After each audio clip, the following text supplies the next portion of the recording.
Hey guys, it's Shara from Woodshop Diaries and welcome to my new workshop. Hang on a minute, let me open the doors.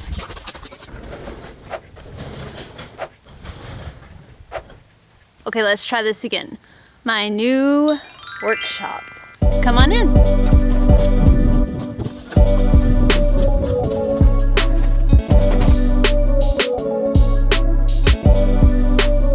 So I don't know if you noticed or not, but I went a little MIA the last 3 weeks as we were crazy busy moving into a new home and into a new shop. Now, the moving actually only took like 3 days, but this shop was studs and metal when we moved in, and there was no power, there was no drywall, and there were no lights.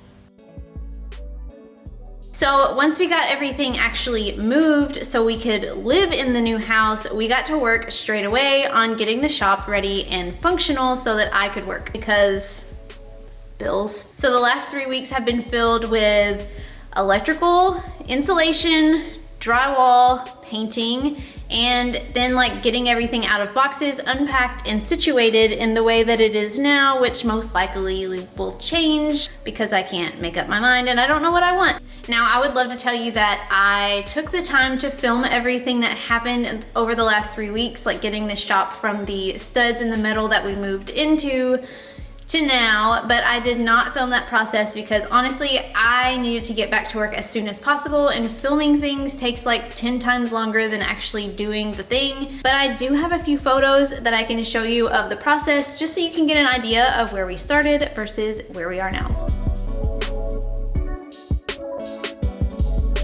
So at this point, I am fully functional, although I do have like a few things I need to finish up. I'm trimming out the ceiling and the baseboards and like around some of the door frames and stuff. So I still have a little bit of work to do here, but for the most part, we are functional and I'm ready to get building because I've missed building. Side note, I will never miss sheetrocking, just saying.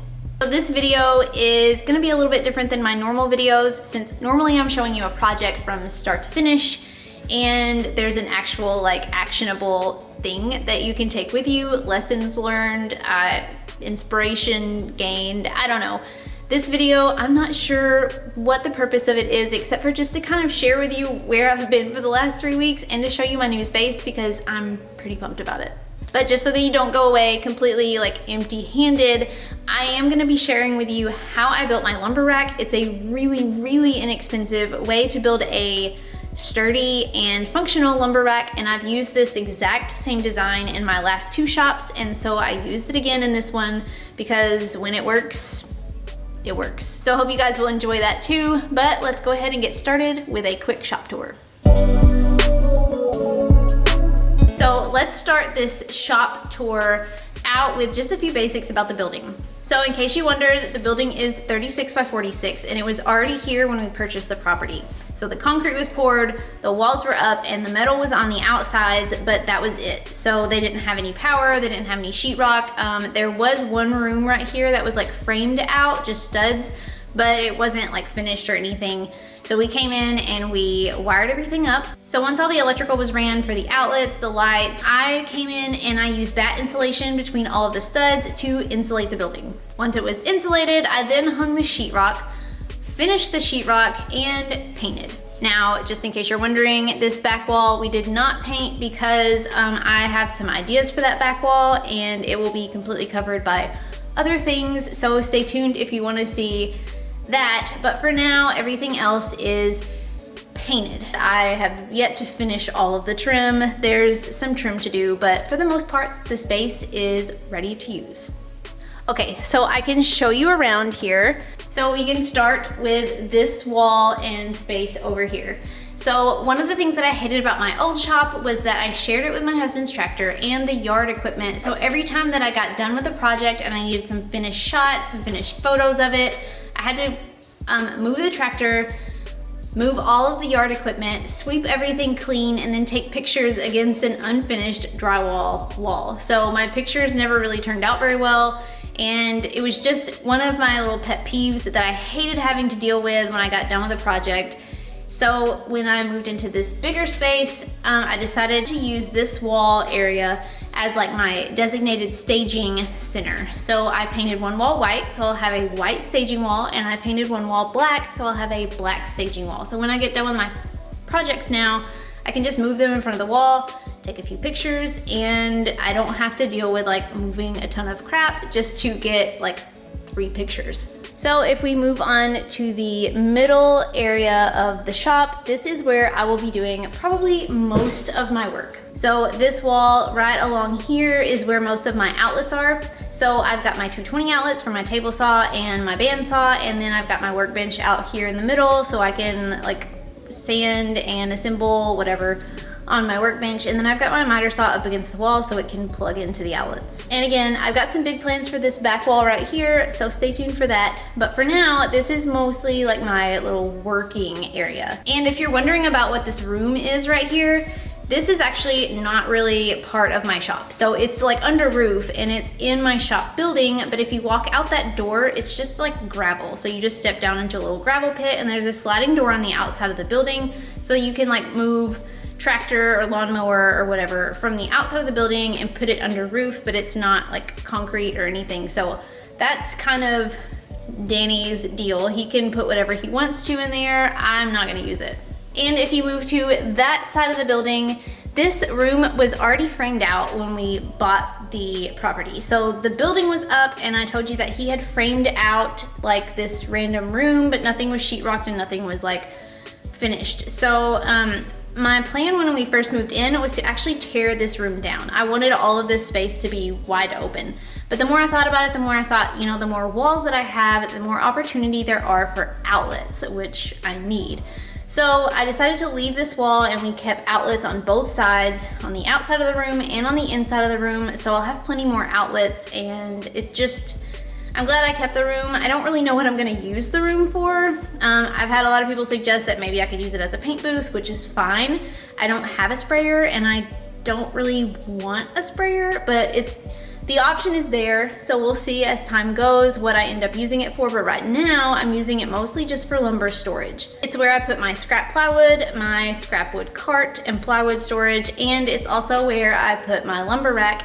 And if you're interested in that lumber rack, let me show you how I built it. All right, so the goal here is to get all of this wood that used to be on my lumber rack in my old shop on a new lumber rack in this room. I guess the first thing I need to do is clean all this mess up. When we moved in, I just stacked all of my longboards and trim pieces onto a pile on the floor, and throughout the shop finishing process, it had collected a few random items. So I removed everything that wasn't wood from my wood pile and analyzed how many rungs that I needed for my lumber rack to hold everything. Since these are 10-foot ceilings, I opted for using 8-foot 2x4s as the back pieces. I could have gone longer, but I don't want to have to drag out the ladder every time I need something at the top.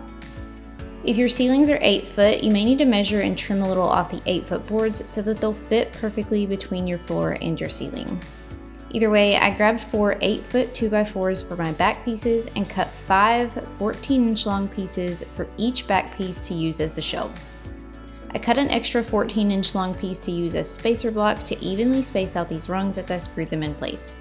For each rung, I used 2 4-inch wood screws and spaced the first rung 14 inches from the bottom of the back piece. Once that was in place, I moved the spacer block to screw in the next shelf and worked my way up until there were 5 rungs attached to the back piece. Then I repeated this process until I had 4 matching assemblies.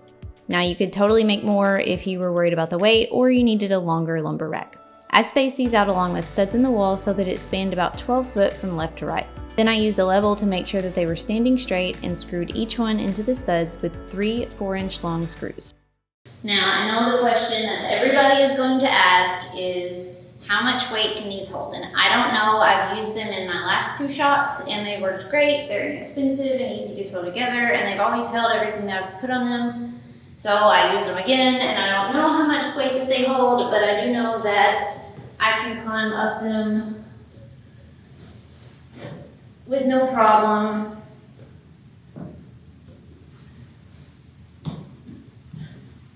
So I don't know how much that they hold, but whatever they hold is good enough for me. This is the same lumber rack that I used at my last shop and the one before it, and it's worked really well for me and is quick to put together and is pretty inexpensive.